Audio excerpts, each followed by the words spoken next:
Здравейте на всички! В днешното видео ще продължим темата за болката в рамото, като ще ви покажа няколко упражнения за подсилване мускулите на ротационният маншет, както и такива, които спомагат за стабилността на рамената става. Ще включа 6 упражнения с ластик и техния еквивалент с тежести. Преди да продължим, може да се абонирате за канала ми и да натиснете камбанката, за да виждате всяко ново клипче, което ще качвам, както и забавни тренировки, кратки. Сега бих искала да направя няколко уточнения, преди да ви покажа упражненията. Първото е, че за да започнем да работим върху подсилване на мускулите на около рамото, изобщо като цяло, е необходимо вече да не изпитваме болка или тя да е много по-лека. До този момент е трябвало да работим върху разтягането на мускулите на ротационният маншет обаче. Другото нещо, което трябва да имаме в предвид, е това, че трябва да определим обсега на движение, в което не усещаме болка. Тоест, например, при движение на ръцете в страни и нагоре, ако до този момент не усещаме болка, но когато продължим нагоре, започваме да усещаме болка, трябва да ограничим движението при изпълнение на упражнението, което ще ви показвам, до момента, в който не усещаме никаква болка. Тези 6 упражнения са подходящи при тендонит, това е възпаление на сухожилията, при бурсит, когато имаме възпаление на околостанната турбичка или бурсата, и при разкъсване на сухожилията на ротационният маншет. Но, тъй като източникът на болката в рамото може да бъде много различен, може да идва не от тези проблеми, упражненията, които ще ви покажа, може и да ни ви помогнат, докато не се консултирате с специалист, който да установи точно откъде идва проблем. Въпреки това, обаче, хората, които имат лоша поза на тялото, рамената са им издадени напред, въпреки че нямат болки в рамото, биха могли да изпълняват тези упражнения, точно за да помогнат на правилната стойка и да избегнат бъдеще такива проблеми. Сега вече може да пристъпим и към самите упражнения. Ще започнем с 2 упражнения за бицепс и за трицепс. Въпреки че те не са в рамената става, всъщност играят много важна роля за нейната стабилност. И точно заради това първо ще започнем с тях. Първото упражнение е за трицепс и ще го изпълним с ластик, като ластикът е хубаво да бъде завързан някъде високо. В момента аз не разполагам с такова място и затова съм го завързала на този уред, като аз ще бъда клекнала, за да имитирам разликата в това къде се намира ластика спрямо тялото ми. Хващаме с 2 ръце ластика и издърпваме бавно покрай тялото, с ръце покрай тялото и изпълваме почти до край лактите. Задържаме и връщаме отново бавно. Движението трябва да бъде много контролирано. Издърпваме, изпълваме почти до край, задържаме и бавно връщаме нагоре, като през цялото време следим лактите да се движат точно до тялото. За упражнението за бицепс трябва да завържим ластика някъде ниско долу. Най-важното е да е на стабилно място. При всяко едно от упражненията, които ще покажем, е важно рамената да са отпуснати и назад. Да избегнем тази лоша стойка. Хващаме ластика с 2 ръце, с пръсти нагоре. Отново лактите трябва да са до тялото. Издърпваме, като свиваме ръцете, бавно задържаме и отново отпускаме. Издърпваме бавно, задържаме и отпускаме. След като сме направили упражнение за стабилност на ставата, бицепса и трицепса, може да пристъпим и към мускулите на ротационният маншет. За целта завързваме еластика така, че да е на нивото на гърдите. Отново на стабилна опора. Заставаме с разтворени крака, така че да сме стабилни и на достатъчно далечно разстояние, така че да усетим съпротивление.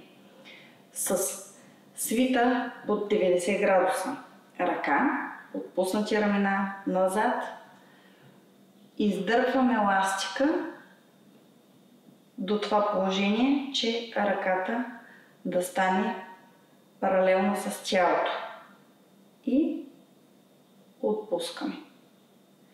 Отпускането също не трябва да става изведнъж, а контролирано, бавно. Издърпваме бавно до това положение. Тук се усеща напрежението и отпускаме бавно. Лакта отново до тялото. За вътрешната ротация на ротационният маншет, на мускулите на ротационният маншет пък, хващаме ластика, така че да е зад ръката, отново прав ъгъл и издърпваме навътре към тялото. Прибираме ръката, съдържаме и отново отпускаме бавно. Навътре, задържаме и отпускаме бавно. Когато това ни стане лесно, може да се предвижим малко по-настрани и отново да направим същото упражнение. При следващото упражнение, отново за ротационният маншет, отново завързвам еластика на нивото на гърдите. Хващаме го с две ръце и издърпваме пак с ръце покрай тялото, но с свити лакти назад. Задържаме и отпускаме бавно. Трябва да усещаме напрежението в плешките. Те се свиват една към друга. Задържаме и отпускаме. За да стане още по-трудно, хващаме еластика с пръсти навътре. Вдигаме лактите и с свити лакти издърпваме назад. Задържаме и отново отпускаме. Издърпваме и отпускаме. Същите тези две упражнения може да изпълните и в седнало положение, ако ви е по-удобно, тъй като те са наистина много хубави. Като просто сложите еластика отпред на ходилата си, застанете с свити колена и отново издърпате с лакти прибрани до тялото, задържате и бавно отпускате. И отново. Много е важно лактите ви да са прибрани хубаво. Другия вариант с вдигнатите лакти. Отново палците сочат навътре. Вдигаме леко лактите. Издърпваме. Задържаме. И бавно отпускаме. Пак отново бавно издърпваме. Задържаме. И отпускаме. За това упражнение трябва да застанем или на легло, или на пейка, или както в моят случай, просто на по-висока повърхност. Като единия крак е долу за опора. Подпираме се и с едната ръка. С другата хващаме тежестта. Като тук позата на тялото е много важна. Гърбът трябва да е изправен, а рамото не е надолу и навътре. Изправена назад, гърди напред. Сгъваме лакет до тялото, задържаме и отпускаме бавно. Отново. Дигаме, задържаме и отпускаме. Следващия вариант е с лакет в страни. Тогава палеца сочи навътре. Вдигаме лакета в страни, задържаме и отпускаме. Дигаме, всъщност тук движим не навътре ръката, лакета си стои на 90 градуса и отпускаме. Вдигаме от рамото, от плешката. Задържаме и отпускаме. За външна ротация с тежест лягаме на една страна. Ръката, която ще тренираме, трябва да е отгоре, свита под прав ъгъл, прибран лакет и вдигаме нагоре, така че да стане успорен на земята, задържаме и бавно отпускаме. Пак вдигаме и бавно отпускаме. Отново, рамото не е надолу, не е прибрано надолу, гърдите са напред, рамото назад. И другото много важно нещо, да не отпускаме ръката си абсолютно плътно до ръката, до тялото, а лакета просто да е прибран. Защото иначе цялата тежест ще бъде тук в лакета и няма да усетим напрежение в рамото. Затова ръката да не е отпусната, но да е прибрана до тялото. Дигаме, задържаме и пускаме. Бавно. При вътрешната ротация лакета отново е в 90 градуса. Този път ръката, която ще тренираме, трябва да е отдолу. Рамото отпуснато, гърди напред. Сгъваме към тялото, към гърдите, задържаме и отпускаме контролирано, бавно. Отново и отпускаме. За външната ротация на ротационният маншет лягаме на една страна, слагаме си възглавница, така че да ни е удобно. Хващаме тежестта с ръката, която е отгоре. Всъщност това е ръката, която ще тренираме. Така че тя трябва да е отгоре. Ъгъла на лакета трябва да е 90 градуса и почваме от прибрано положение. От тялото вдигаме нагоре до това положение, че ръката да стане успорена на земята, задържаме и отново прибираме.